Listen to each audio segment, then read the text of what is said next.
तो चैप्टर 14 का ये लेक्चर नंबर 2 है। लास्ट टाइम हम लोगों ने देखा था इंपॉर्टेंट टर्म्स लाइक डिस्प्लेसमेंट क्या होता है, एम्पलीट्यूड क्या होता है, फ्रीक्वेंसी क्या होती है। ओके, आज कुछ और भी देखेंगे। One more important term called phase, बहुत ही इंपॉर्टेंट है ये। नेक्स्ट ईयर के लिए भी ये बहुत इंपॉर्टेंट है, phase.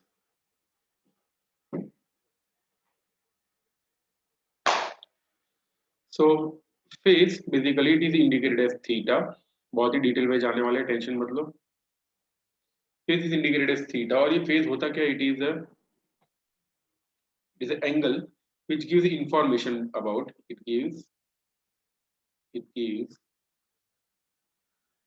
information about first position of oscillator और दूसरा डायरेक्शन।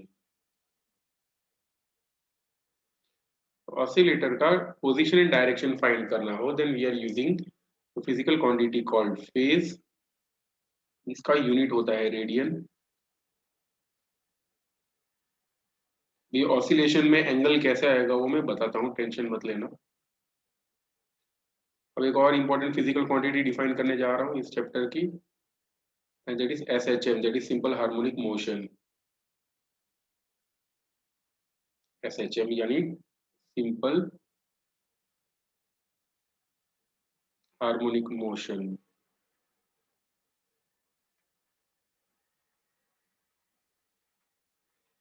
सिंपल हार्मोनिक मोशन क्या होता है? It is a periodic motion. अभी पीरियोडिक मोशन क्या होता है वो मैंने पिछले लेक्चर में बता दिया था। Okay, it is a periodic motion,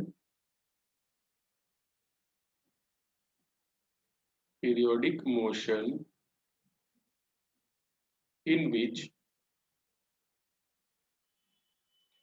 force is proportional to displacement. Force is proportional to displacement,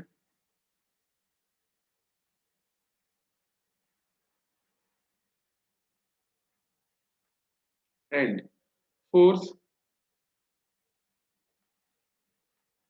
is acting towards a fixed point.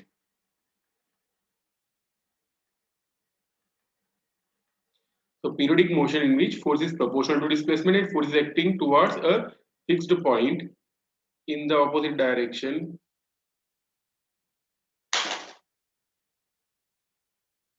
in the opposite direction of displacement. Okay, तो सिंपल हार्मोनिक मोशन ये होता है। ठीक है, एक periodic motion होता है जिसके अंदर फोर्स प्रोपोर्शनल टू डिस्प्लेसमेंट हो एंड फोर्स एक फिक्स पॉइंट की तरफ लगे and force is in the opposite direction to that of displacement.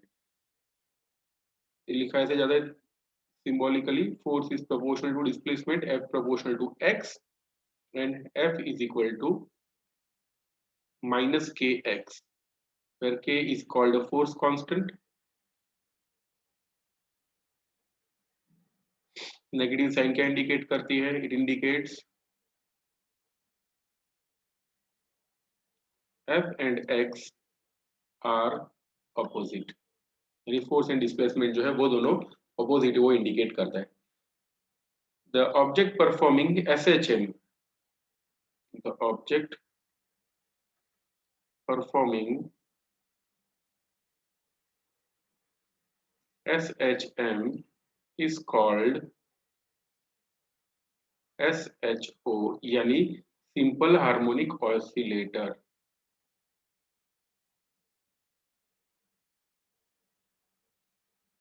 इसका एग्जांपल है ऑसिलेशन ऑफ अ स्प्रिंग। ठीक है, स्प्रिंग का जो ऑसिलेशन होता है दैट इज SHM। तो ये सब जो है वो सब थियोरेटिकल बात है। अभी इसकी नेक्स्ट स्लाइड में मैं आपको बताऊंगा कि एक्चुअली फेज कैसा होता है, एंगल कहाँ से आता है ऑसिलेशन में, और ये simple harmonic motion force displacement के कैसे प्रोपोर्शन है, कौन से पॉइंट की तरफ लगता है, वो अभी मैं नेक्स्ट स्लाइड में बताऊंगा। सबसे पहले आप लोग ये लिख लो एंड रेज योर हैंड। तो सिंपल हार्मोनिक मोशन का एग्जांपल देखते हैं। Example is that of a spring, like this is a spring. Spring में मैं लो जैसे नीचे मास रख देते हैं, ठीक है। जब स्प्रिंग ऑसिलेट होगी एट दैट टाइम वो यहाँ से लेके यहाँ तक ऑसिलेट होती है। Spring oscillates about it's mean position, ऊपर से लेके नीचे तक। तो अब ये बताओ, when the spring is going in downward direction, सुना ध्यान से, जब स्प्रिंग का डिस्प्लेसमेंट नीचे की तरफ हो रहा हो तो फोर्स कौन सी डायरेक्शन में लग रहा होता है? Restoring force of the spring. तो स्प्रिंग को नीचे की तरफ खींचो, in which direction will the restoring force act? Upper direction में। चलो सही है। तो डिस्प्लेसमेंट की डायरेक्शन है नीचे की तरफ, we can say X is in downward direction, तो उसकी वजह से जो फोर्स लग रहा है that force is in upper direction. Force लग रहा है ऊपर की डायरेक्शन में, ठीक? चलो स्प्रिंग को थोड़ा सा ही खींचते हैं, ठीक है, ज्यादा नहीं खींच रहे, थोड़ा सा डिस्प्लेसमेंट करा दे। In that case restoring force कैसा होगा, ज्यादा होगा या कम होगा? बोलो। If x is very small, force भी कैसा होगा? Yes, force also will be very very less. तो इसका मतलब ये हुआ force is proportional to displacement. समझ में आ रहा है? फोर्स यहाँ पे डिस्प्लेसमेंट के साथ प्रोपोर्शन में, जितना ज्यादा डिस्प्लेसमेंट करेंगे उतना ही ज्यादा फोर्स लगेगा। And force is in opposite direction, opposite direction को इंडिकेट करने के लिए हम लोग यहाँ पे नेगेटिव साइन लगा देते हैं, क्योंकि तो एक्स नेगेटिव में जितना बढ़ेगा उतना ही फोर्स पॉजिटिव डायरेक्शन में बढ़ेगा। ओके, देखो एक्स नेगेटिव की तरफ बढ़ रहा है तो फोर्स पॉजिटिव डायरेक्शन में बढ़ता जाता है।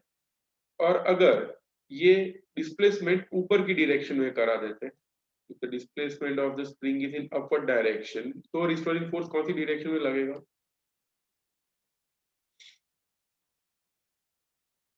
yes, it will act in downward direction।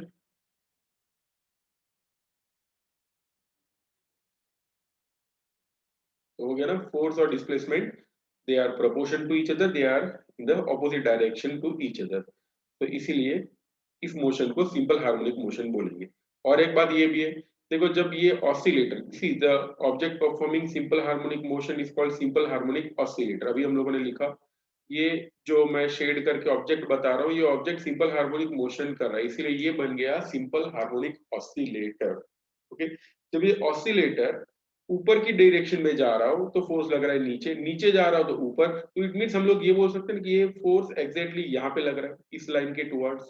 देखो इस लाइन से ऊपर ले जाओ तो इस लाइन की तरफ फोर्स लगेगा, नीचे ले जाओ तो भी force is acting towards this line, और कैसे force is acting toward this point, ठीक है, ये पॉइंट की तरफ ही वो फोर्स लग रहा है, इसीलिए इसको बोलते हैं मीन पोजीशन।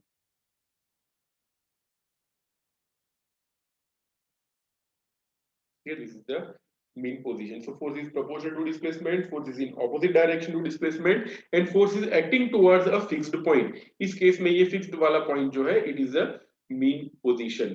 वैसे ही we can also take an example of a simple pendulum.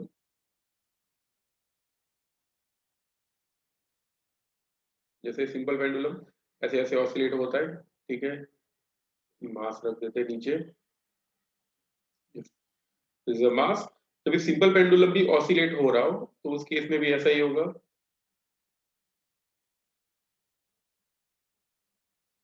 यहाँ से लेके यहाँ तक वो ऑसिलेट होता रहता है। इस केस में भी फोर्स जो है it is proportional to displacement, it is in opposite direction to that of displacement. यहाँ से लेके यहाँ तक लग रहा है। देखो जब ये पेंडुलम राइट की तरफ जाएगा, ठीक है, when it is moving towards इस डायरेक्शन, तो उसके ऊपर फोर्स जो है वो अपोजिट डायरेक्शन में लगेगा। वैसे ही जब इस तरफ जाए तो फोर्स अपोजिट डायरेक्शन में लगेगा। So in this case also force is proportional to displacement. Imagine अगर ये पेंडुलम को बहुत यहाँ तक ले जाते हैं, ठीक है, और छोड़ दे तो क्या होगा? In this case the force will be very very large, ठीक है, यहाँ से ले आके अगर हम लोग छोड़ देते हैं तो जब जाएगा at that time it will move very fast। क्यों? Because डिस्प्लेसमेंट यहाँ पे हम लोगों ने ज्यादा कर दिया, जितना डिस्प्लेसमेंट ज्यादा होगा उतना ही फोर्स ज्यादा लगेगा। That force is called restoring force. Okay, और वो एक फिक्स पॉइंट की तरफ ही लगता रहता है। जब ये यहाँ से इस तरफ चला जाएगा, it when it is over here at that time वो फिक्स पॉइंट यहाँ ये वाला होगा, यहाँ पे आओ तो भी ये फिक्स पॉइंट ये वाला ही होगा। सो this is called the mean position. Okay, तो चलो आगे बढ़ते हैं। ये समझ में आ गया सिंपल हार्मोनिक मोशन, कोई डाउट है तो इसमें बताता हूँ। सिंपल हार्मोनिक मोशन की डेफिनेशन या कॉन्सेप्ट में कुछ प्रॉब्लम हो तो अभी बता दो।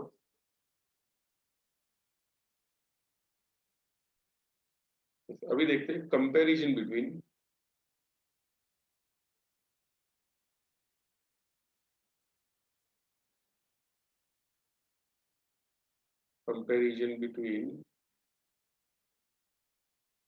सिंपल हार्मोनिक मोशन यानी SHM and uniform circular motion UCM के, इन दोनों के बीच में कंपैरिजन करते हैं। कंपैरिजन से बहुत सारे रास्ते खुलेंगे। हमको वो डिस्प्लेसमेंट वाला इक्वेशन भी मिलेगा, y is equal to sine of omega T plus five वाला। वो इक्वेशन कहाँ से आता है वो पता चलेगा। फेज क्या होता है उसकी इंफॉर्मेशन मिलेगी। मैंने एंगुलर फ्रीक्वेंसी बताई थी, उसके बारे में भी पता चलेगा। तो सारी चीजें ये कंपैरिजन से पता चलने वाली। एक भी पॉइंट समझ में ना आए तो तुरंत पूछ लेना।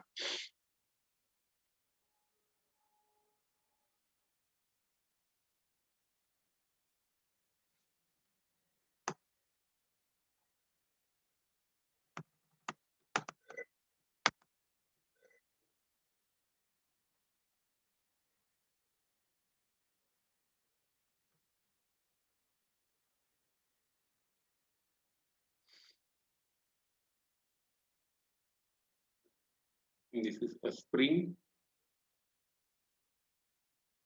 स्प्रिंग के मोशन को हम लोग कंपेयर करने वाले हैं with uniform circular, sorry, yes, uniform circular motion.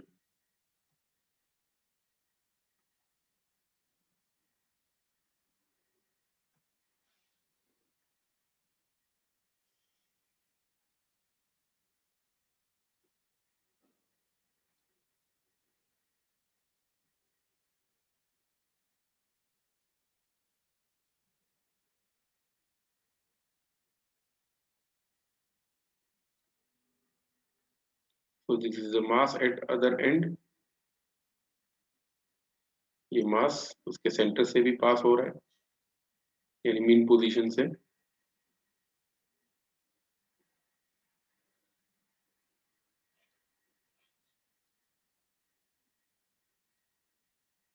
The mean position और यहाँ तक। ओके, सो एक्चुअली क्या हो रहा है यहाँ पे, जो स्प्रिंग है, spring is oscillating about it's mean position. यहाँ पे सिर्फ स्प्रिंग जो है वो मीन पोजीशन के अराउंड ऑसिलेट होती रहती है, ठीक है, ओनली दिस स्प्रिंग, बाकी कुछ भी ऑसिलेट नहीं हो रहा है। तो spring is oscillating about it's mean position, यानी ये स्प्रिंग ऐसे ऐसे यहाँ से लेके यहाँ तक, ठीक है। The spring is oscillating like this. So we can imagine as if there is a particle which is performing circular motion along with the spring, यानी spring के साथ एक रेफरेंस सर्कल पे यहाँ पे एक पार्टिकल इमेजिन कर सकते हैं जो परफॉर्म कर रहा है सर्कुलर मोशन। ओके, यानी स्प्रिंग जब इधर होगी, when spring is at this point, तो पार्टिकल इधर होगा। जब स्प्रिंग इधर आएगी तो पार्टिकल इधर आ जाएगा, स्प्रिंग इधर तो पार्टिकल इधर। देन स्प्रिंग जब ऊपर जा रही है तो अगेन पार्टिकल ऊपर जाएगा और यहाँ पे आ जाएगा। ओके, समझ में आ रहा है। तो जैसे जैसे स्प्रिंग ऊपर नीचे होगी वैसे वैसे अपना रेफरेंस पार्टिकल जो है वो सर्कुलर मोशन करता रहेगा। ऐसा हमको इमेजिन करना है, ठीक है। तो वी कैन इमेजिन पार्टिकल इधर, ये इधर आएगा मीन पोजीशन पे, उधर यहाँ पे होगा। मीन पोजीशन पे दो हो सकती है, यहाँ पे भी हो सकता है, ठीक है। So here we are comparing the uniform circular motion with the simple harmonic motion। अब ये बताओ, ये जो सर्कल हम लोगों ने लिया हुआ है जिसे बोलते हैं reference circle, this circle is called reference circle.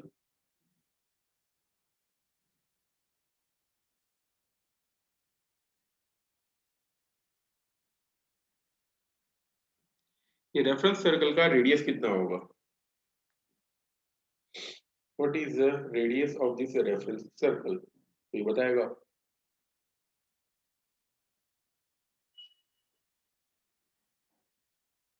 नहीं याद?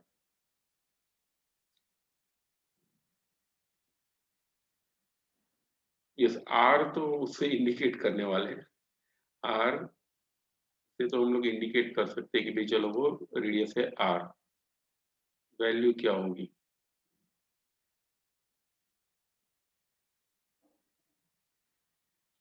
याद करो। इतने से डिस्टेंस को बोलते हैं क्या, बताओ। What is this distance called? Maximum displacement on either side of mean position is called,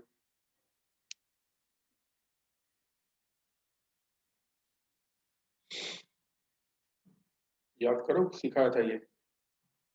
maximum displacement on either side of mean position is called, देखो डेफिनेशन पिछले वाले लेक्चर के जो भी नोट्स आप लोगों ने लिखे हो वो सब देखो और बताओ ये क्या होता है। तो इसे बोलेंगे A, maximum displacement on either side of mean position. तो ये डिस्टेंस है एम्पलीट्यूड जितना। अगर ये वाला डिस्टेंस है एम्पलीट्यूड, तो ये सर्कल का रेडियस भी क्या हो जाएगा, मतलब अभी आर मत बोलना, ये डिस्टेंस भी कितना होगा, it will be equivalent to amplitude. समझ में आ रहा है? इस सर्कल का रेडियस होगा ए, याद रखना है, रेफरेंस सर्कल उसका रेडियस कितना होगा, रेडियस विल बी ए, यानी एम्पलीट्यूड।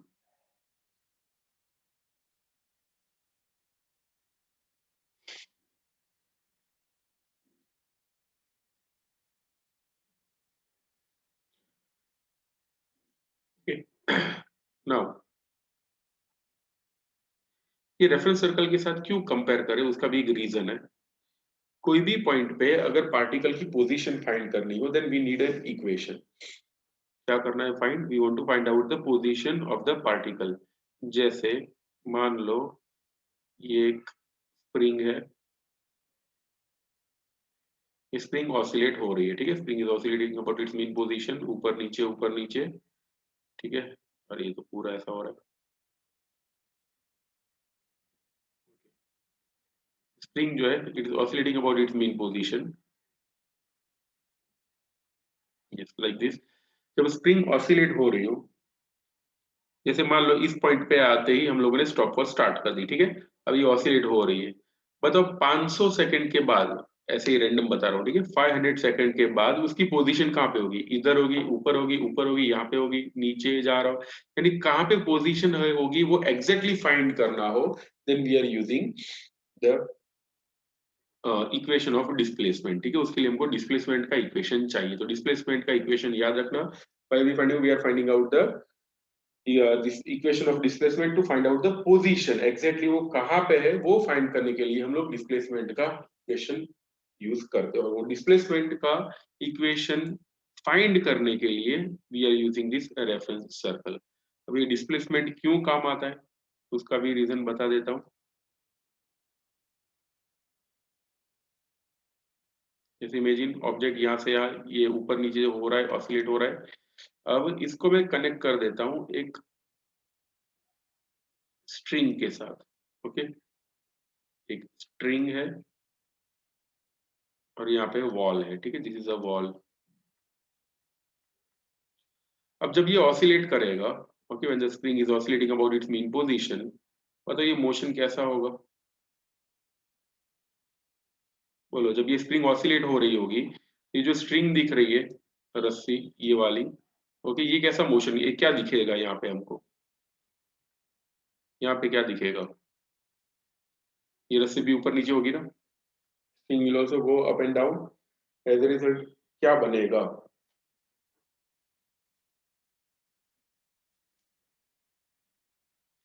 अप डाउन तो होगी, लेकिन बनेगा क्या, ऐसा इमेजिन करके देखो कि ये वाला पोर्शन है रस्सी का एक पोर्शन ऊपर नीचे आप लोग हाथ से ऐसे ऐसे ऐसे करते रहो, तो क्या बनेगा यहाँ पे, इस रीजन में क्या बनेगा,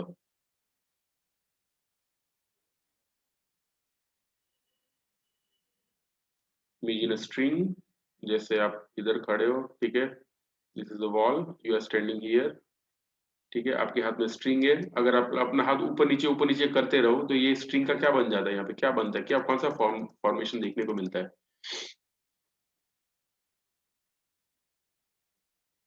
ये कभी ऐसा करके देखो, ऐसा हो तो,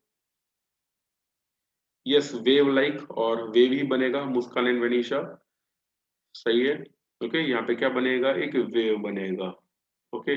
तो यहाँ पे बनेगी एक वेव, और वेव की स्टडी करने के लिए हमको क्या स्टडी करना पड़ता है, we have to study about the origin of wave, यानी और वेव कहाँ से ओरिजिनेट हो रहा है वो हमको स्टडी करना पड़ता है, तो इसीलिए हमको चाहिए एस एच एम, यानी सिंपल हार्मोनिक मोशन। यानी सिंपल हार्मोनिक मोशन पता हो तो हम लोगों को वेव के बारे में पता चलेगा, और अगर वेव के बारे में पता चला तो इलेक्ट्रोमैग्नेटिक वेव के बारे में पता चलेगा, जिससे हम लोग अभी कम्युनिकेट कर पा रहे हैं। ठीक है, पूरा जो कम्युनिकेशन है वो इलेक्ट्रोमैग्नेटिक वेव पे डिपेंड करता है, और वेव जो है वो बनती है एसएचएम से। अभी बताया ना मैंने, हाथ ऊपर नीचे करेंगे या फिर ये जो स्प्रिंग है वो ऊपर नीचे होती है। ओके, या फिर जितने भी light wave, sound wave, then ultra violet, infrared, जो भी वेव के तो बहुत सारे इनफाइनाइट एप्लीकेशंस है। ओके, सो ये सब पढ़ने के लिए हमको क्या समझ में आना चाहिए? एसएचएम। और एसएचएम कब समझ में आएगा? जब यूसीएम के साथ उसको कोरिलेट कर पाए तो। इसीलिए हम लोग इसको कोरिलेट कर रहे हैं। ऐसा क्वेश्चन एग्जाम में नहीं आएगा, ऐसा टेंशन मत लो। Yes, so this is a reference circle, उसका रेडियस है ए, इस एम्पलीट्यूड देखो,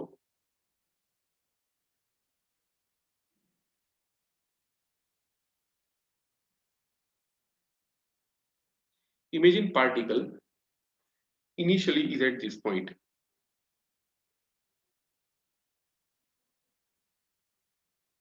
इनिशियली उसका पोजीशन यहाँ पे, यहाँ पे इनिशियल पोजीशन होने का मीनिंग क्या होता है एग्जैक्टली यहाँ पे? Initial position it means at this point time t is equal to 0। हम लोगों ने स्टॉप वॉच जब चालू की तब ये पार्टिकल इधर था। Okay, particle is at this point when we just started the stopwatch. Okay, तो पार्टिकल की पोजीशन इधर है, थोड़ा ऊपर। एक काम करते हैं, मैं ये बड़े बड़े जो दिख रहे ऑब्जेक्ट उसको हटा देता हूँ, छोटे छोटे पार्टिकल्स रखता हूँ तो थोड़ा अच्छे से पता चलेगा। ऐसा रख देते हैं कुछ। ओके, सो इनिशियली पार्टिकल ये वाले पॉइंट पे, इस वाले पॉइंट पे टाइम t है 0। मतलब पार्टिकल ऊपर जा रहा है या नीचे जा रहा है? पता कर पाएंगे ऐसा अगर आपको फोटोग्राफ दे दे कोई? ओके, विजुअल ऑसिलेटर ये वाले पॉइंट पे है, can you determine it is going in upper direction और डाउनवर्ड डायरेक्शन? पता नहीं चलेगा, बिकॉज अपवर्ड भी जा सकता है ये वाले पॉइंट पे, या फिर डाउन भी आ रहा होगा, हमको नहीं पता कि ये कहाँ जा रहा है। ठीक है, whether it is moving in upper direction और डाउनवर्ड डायरेक्शन। इसीलिए हम लोग उसको कंपेयर कर देते हैं इस रेफरेंस सर्कल के साथ। क्या फायदा है रेफरेंस सर्कल के साथ कंपेयर करने का? तो रेफरेंस सर्कल जो हम लोगों ने ड्रॉ किया हुआ है उसके अंदर हमारा जो पार्टिकल है, रेफरेंस पार्टिकल, जब ये ऑसिलेटरी मोशन कर रहा है that time this reference particle is performing circular motion. याद रखना, ये सर्कुलर मोशन कर रहा है। अब अगर ये इस पॉइंट पे हो तो हमको पता नहीं चल पा रहा है कि ये ऊपर जा रहा है नीचे जा रहा है। बट अगर यहाँ से मैं एक ऐसी लाइन ड्रॉ कर देता हूँ लाइक दिस, तो हम लोग ये समझ सकते हैं that particle may be at this point और may be it is at this point. ठीक है, यहाँ पे दो प्रोबेबिलिटीज बने, राइट हैंड साइड वाली पोजीशन हो सकती है या फिर लेफ्ट हैंड साइड वाली पोजीशन। इन दोनों में से कोई एक जगह पे पार्टिकल होगा, हमको नहीं पता अभी तक। ओके, ये पार्टिकल कहाँ पे?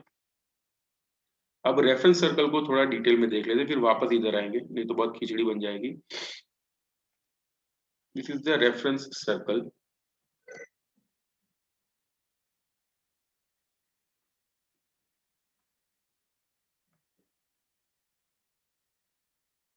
ओके, रेफरेंस सर्कल में ऑल एसटीसी वाला रूल लगाना है, ऑल शुड टेक कॉफी, या फिर ऑल एसटीसी ऐसा होगा। यहाँ पे ऑल, ये जो ऑल एसटीसी छोड़ो, आपको एंगल के बारे में पता होगा ना, यहाँ पे एंगल कितना होता है? 0। यहाँ पे एंगल होता है पाई/2, याद है सबको? यहाँ पे एंगल होता है पाई, यहाँ पे एंगल होता है 3 पाई/2, एंड अगेन यहाँ पे एंगल होता है 2 पाई। पाई/2 की जगह यहाँ पे हम लोग 90 भी लिख सकते हैं इसके साथ, यहाँ पे 180 लिख सकते हैं, यहाँ पे लिख सकते हैं 270 डिग्री, और यहाँ पे लिख सकते हैं 360 डिग्री। अब ये बताओ, ये हम लोगों ने जो 0, 90, 180 और 2, 3 पाई/2 वगैरह सब लिखा हुआ है, we have written it in anti clockwise direction. समझ में आ रहा है? यहाँ पे हम लोग एंटी क्लॉकवाइज डायरेक्शन में ही जाते हैं, इसलिए यहाँ पे हमारा जो रेफरेंस पार्टिकल है वो भी एंटी क्लॉकवाइज डायरेक्शन में ही जा रहा है। यहाँ से ऊपर जाएगा, यहाँ से ऐसे लाइक दिस। ओके, जैसे जैसे वो मोशन कर रहा है वैसे वैसे ये एंटी क्लॉकवाइज डायरेक्शन में मोशन कर रहा है।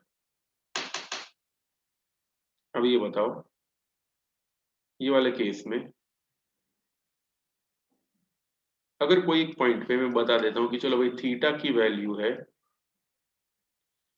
200 डिग्री, ठीक है, थीटा की वैल्यू है 200 डिग्री, और ये पार्टिकल है ऐसे ही मोशन कर रहा है इसके साथ ही। Okay, imagine a particle which is moving on a circle, ये जो सर्कल है सर्कल में पार्टिकल ऐसे मोशन कर रहा है like this, is moving on a circle.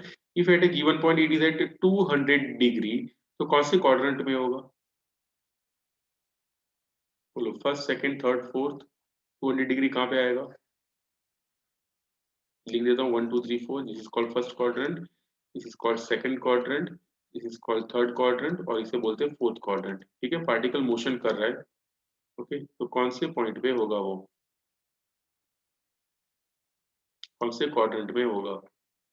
Yes, it will be in third quadrant. Vanisha सही है, बिकॉज थर्ड क्वाड्रेंट में देखो मैंने एंगल बताया 200 डिग्री, और 200 डिग्री किसके बीच में होता है? It is between 180 degree and 270 degree, इसलिए ये होगा यहाँ पे।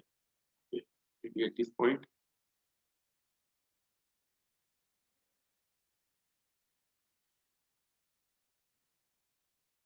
यहाँ पे होगा कहीं पे 200 डिग्री। तो 200 डिग्री अगर ये इंफॉर्मेशन हमारे पास हो तो कौन सी डायरेक्शन में जा रहा है पार्टिकल?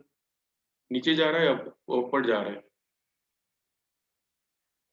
बोलो, इस पॉइंट के बाद वो कहाँ जाएगा? You will go down. Yes, down जाएगा। तो ये बोल सकते हैं कि अगर 200 डिग्री वाली इंफॉर्मेशन हमारे पास हो तो हमको ये पता चलेगा कि उसकी पोजीशन क्या है। देखो, इसको बोलते हैं mean position, this is called mean position. तो थीटा इज इक्वल टू 200 से ये पता चला उसकी पोजीशन है बिलो मीन पोजीशन, और उसका डायरेक्शन का है away from the mean position. समझ में आ रहा है? It is moving away from mean position. तो 200 डिग्री सिर्फ इतनी इंफॉर्मेशन से ये पता चला दैट उसकी पोजीशन है मीन पोजीशन से नीचे। मीन पोजीशन यानी ये वाली जो लाइन दिख रही है ना, ये वाली लाइन से नीचे की तरफ उसका पोजीशन, बिकॉज 200 डिग्री यहाँ से ऐसा होगा। ठीक है, और उसकी डायरेक्शन का इट इज मूविंग अवे। देखो जैसे ये नीचे जा रहा है, ओके, तो we can say it is moving away, mean position से दूर जा रहा है। So 200 degree we can say it is the phase. याद आया, फेज का इंफॉर्मेशन देता है, it gives information about position and direction. देखो ये रहा पोजीशन एंड डायरेक्शन, उसकी इंफॉर्मेशन देता है फेज। तो 200 डिग्री जो हम लोगों ने अभी डिफाइन किया, दैट इज कॉल्ड फेज। दो तीन एग्जांपल और लेते तो और समझ में आएगा।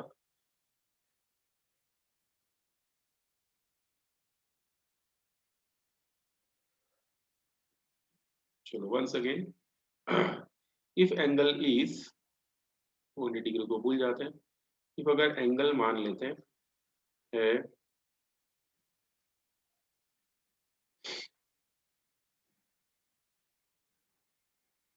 120 डिग्री, तो पोजीशन कहाँ होगी ये बताओ, और डायरेक्शन कहाँ होगी with respect to mean position. Mean position से with respect to mean position, mean point, मतलब पोजीशन कहाँ होगी, अबव या बिलो? सेकंड क्वाड्रेंट में सही है। सेकंड क्वाड्रेंट नहीं, बट हमको ये जैसे यहाँ पे दो ऑप्शन होते हैं, अबव और दूसरा होता है बिलो मीन पोजीशन। ओके, और डायरेक्शन क्या होता है, टुवर्ड्स एंड अवे।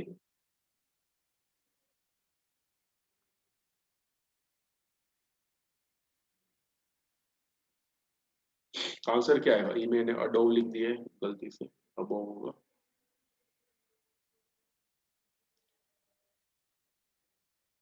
यस, अभी मुस्कान सही आंसर है, अबव अवे, दैट्स परफेक्ट। नहीं, अबव अवे नहीं आएगा, अबव होगा एंड टुवर्ड्स आएगा।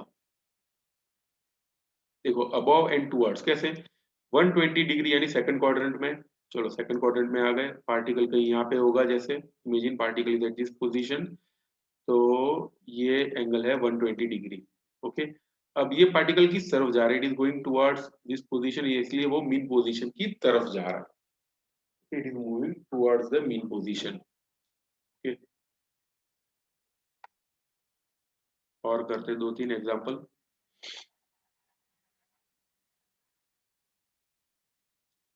So what if angle is 10 degree?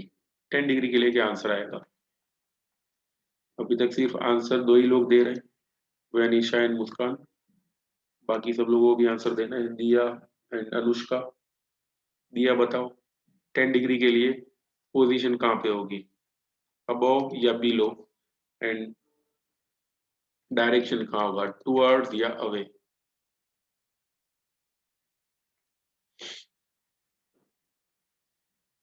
दिया सुनाई दे रहा है?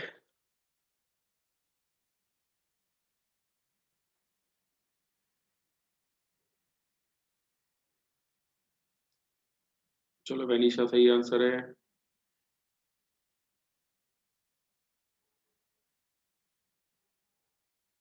दिया आवाज आ रहा है?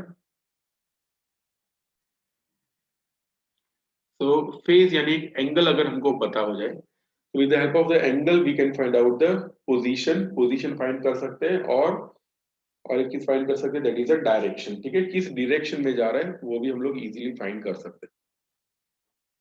तो this is the initial angle theta, sorry initial angle. ठीक है, जब time t is equal to 0 हो,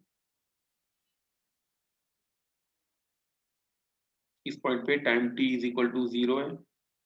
जब time t is equal to 0 हो तब जो फेज हो उसे बोलते हैं फाई। ठीक है, इस सिंबल को बोलते हैं फाई, एफ आई। ओके, तो when time t is equal to 0 तब जो फेज होगा उसे बोलेंगे फाई, यानी इतना जो एंगल होगा, this much angle is phi. थोड़ी देर के बाद पार्टिकल ऊपर चला जाता है। ओके, पार्टिकल आ जाता है ये वाले पॉइंट पे।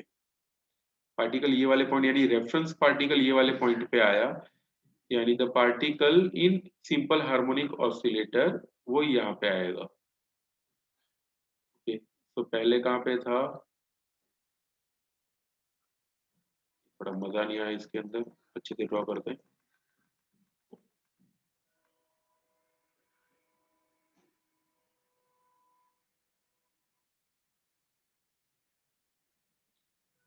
ओके, सो ये जो है this is the initial position. ठीक है, ये इनिशियल पोजीशन, इसलिए ये time t is equal to 0 लिखा। ठीक है, this is the initial position, ये वाली इनिशियल पोजीशन है। ओके, मैंने दो अरेंज किए हुए डॉट, ये वाला जो दिख रहा है लेफ्ट हैंड साइड वाला वो एक्चुअल पार्टिकल है, और यहाँ पे जो राइट हैंड साइड वाला जो लिया हुआ है it is a reference particle जो इमेजिनरी है। ओके, थोड़ी देर के बाद कहाँ चला जाता है पार्टिकल, इधर आ जाता है। ठीक है, this is the position of the particle after some time, तब अपना रेफरेंस पार्टिकल ये वाले पॉइंट पे होगा। तो इस पॉइंट पे जो टाइम है, let the time is suppose t। ठीक है, time is equal to t, t जितना टाइम मान लेते हैं, और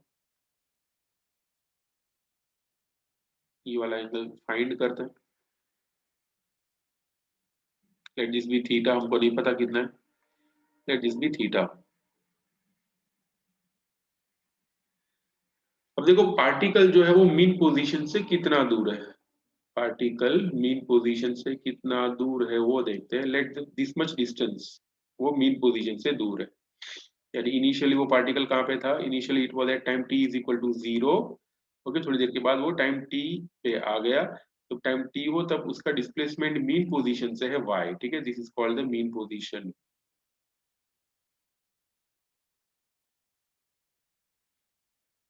मीन पोजीशन से उसका डिस्प्लेसमेंट है y। अब अगर मैं एक छोटा सा ट्राइंगल इधर बना देता हूँ लाइक दिस, तो from this triangle we can say sine of theta plus phi. ध्यान देना, ये छोटा वाला एंगल है फाई, ये वाला एंगल फाई है, याद रखना this angle is phi. Triangle को मैं थोड़ा बाहर अच्छे से बना देता हूँ। दिस इज द ट्राइंगल जिसकी मैं बात कर रहा हूँ।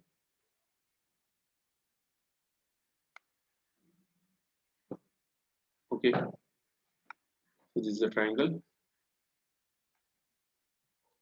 जगह कम है इसलिए बाहर लिखा, ये फाई है। We can say this total angle is theta plus phi. समझ में आया?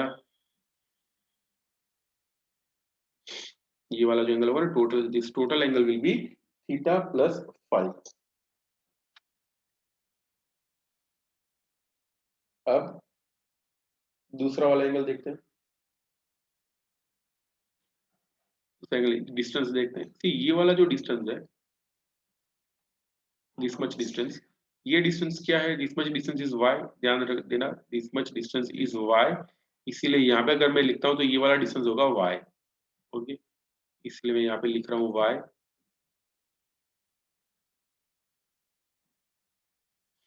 If my voice is cracking, just a minute. Yes, so ये वाला डिस्टेंस है y। अब ये बताएगा कि कोई ये वाला डिस्टेंस कितना होगा, ये जो पिंक वाला मैंने दिया हुआ है, व्हाट इज दिस डिस्टेंस, ये डिस्टेंस कितना होगा?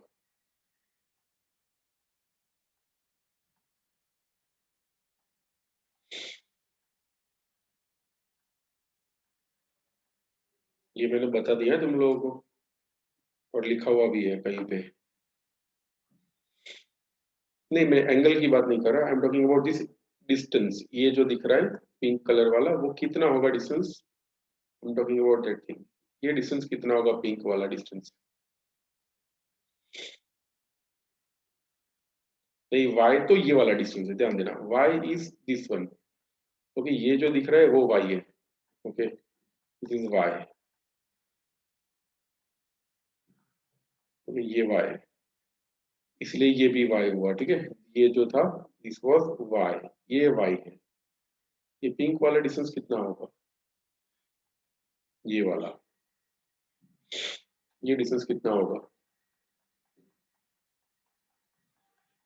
लिखा हुआ ही है, देखो ध्यान से, कहीं पे तो लिखा है मैंने पूरे, ये जो स्क्रीन दिख रहा है इसके ऊपर।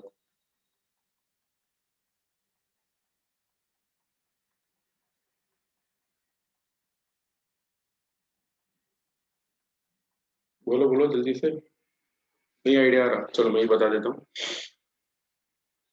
ये जो दिख रहा है पिंक वाला डिस्टेंस, इट इज, चलो एक आंसर आया है। नहीं, I am not talking about angle, I am talking about distance, और डिस्टेंस थीटा में मेजर नहीं होता है। बता देता हूँ ये डिस्टेंस कितना होगा। ये वाला जो डिस्टेंस दिख रहा है, ठीक है, this much distance, it is the radius of the circle, दिख रहा है देखो, this is the radius of circle. और सर्कल का रेडियस कितना है, देखो एम्पलीट्यूड मैंने लिखा हुआ ही है, इसीलिए बोल रहा था कि स्क्रीन पे ये कहीं पे, तो ये वाला डिस्टेंस होगा एम्पलीट्यूड। मैंने ये वाला ट्राइंगल जो है वो इधर ड्रॉ किया था, ठीक है, ये वाला ट्राइंगल छोटा पड़ रहा था सब कुछ, इसलिए मैंने यहाँ पे ड्रॉ किया। Okay, so that distance will be a, यानी amplitude, this much distance is a, और ये वाला डिस्टेंस है y। ये वाला डायग्राम थोड़ा जूम करके समझ लेना कि भाई ये वाला डायग्राम है। Now from this diagram, what is the value of sin theta plus five? sin theta plus five की वैल्यू क्या होगी?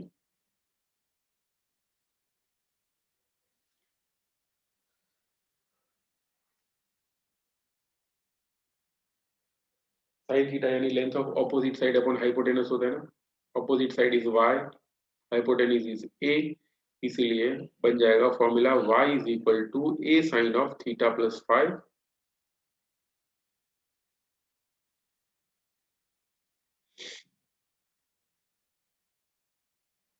तो when the particle is performing circular motion, ठीक है, जब पार्टिकल सर्कुलर मोशन कर रहा हो, एट दैट टाइम उसके पास कुछ ओमेगा होता है। ओमेगा को क्या बोलते हैं? It is called angular speed. क्या होती है उसके पास? Angular speed. एंगुलर स्पीड क्या होती है? Angular speed is omega is equal to angular displacement upon time taken, याद आया seventh chapter. Omega is equal to theta by t, therefore theta की वैल्यू होगी ओमेगा इंटू टी, ये value इधर रखेंगे, therefore we will get y is equal to a sin of omega t plus phi. This is the most important equation, इसे बोलते हैं equation of displacement. Okay, इस equation से मैंने बताया था ना अभी थोड़ी देर पहले कि 500 सेकंड के बाद मुझे फाइंड करना था पोजीशन कहाँ पे। तो अगर ये वाला इक्वेशन हमारे पास हो, तो इसमें सिर्फ t की वैल्यू चेंज करनी है, ठीक है। t की अलग अलग वैल्यूज के लिए we can find out different values of y, ठीक है, अलग अलग टी रख दो, अलग अलग y की वैल्यू हमको मिलती रहेगी। ओके, और ए तो एम्पलीट्यूड है, वो तो हमको पता ही है। Phi is the initial phase, उनको दिया होता है, and T is the time. Okay, तो इतना सा लिख लो, देन यू कैन लीव।